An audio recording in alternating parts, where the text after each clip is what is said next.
Well, Jim Breuer is sick of this, sick of the celebrity wokeness and whatnot, and he he seems very high here. I think, I don't know, but he spells it out. And always remember this: you may be a big celebrity, you may be a huge name in the entertainment world, you may be one of the biggest sports stars in the world, but you know what?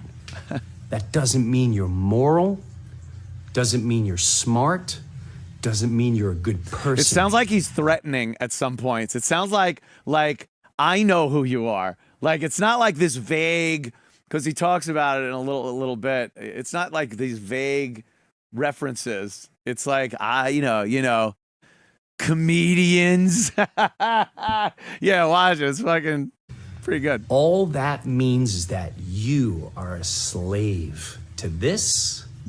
You're a slave to vanity.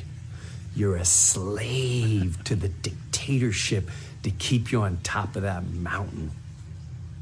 And that is evil. It is dark.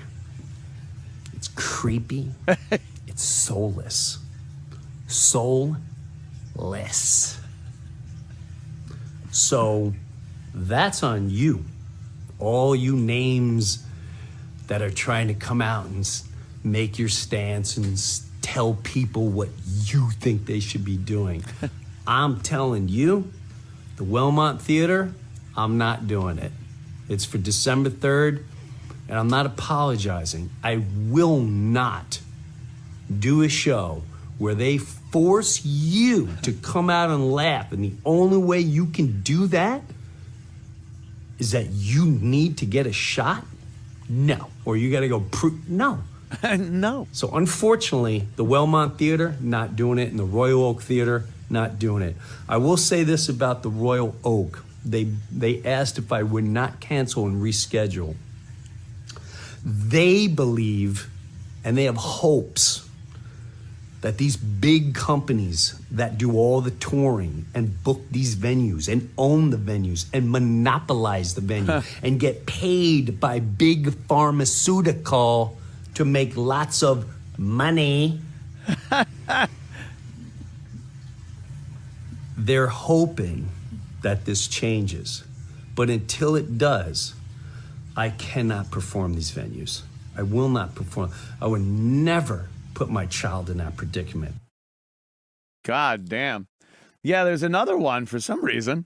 I was watching another one where he says, you know, sports stars and, oh, you got it?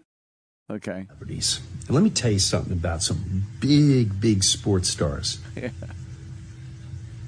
If you honestly knew what some of your favorite big superstars really did behind closed doors, if you knew what your favorite late night talk show host did behind closed doors, if you really knew what your favorite radio star, TV star, newscaster truly did behind closed doors,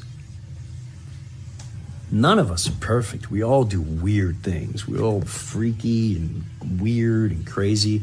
But if you knew, you wouldn't follow half the people. You wouldn't listen. And I tell you what, I put doctors on that list. I put CEOs on that list. I put the everyday person on that list. The fact, you gotta stop putting this much trust in local doctors too. I said some of the doctors are out of their minds. Out of their minds. Like he's just going Joe toward Rogan the camera. goes out A nut. and he says how he cured COVID. And people lose their mind. You know why they lose their mind? Because they're getting paid for the agenda. If you cared about humanity, you would have listened to what Joe Rogan said and went, Yeah. we should look into that. We should look into how Joe Rogan cured COVID. But rather, people are wrapped up watching the news, listening to their stars, because that's the way you've been programmed your whole life. We're still in the Roman Empire, baby. Feed them and entertain them just enough, and we shall control them through fear. And we'll do whatever we want. And the mob will love him We for have it. a dictator situation. It's great. I mean, you can't find a deeper, darker shade of red for the pill that fucking Jim Breuer has popped.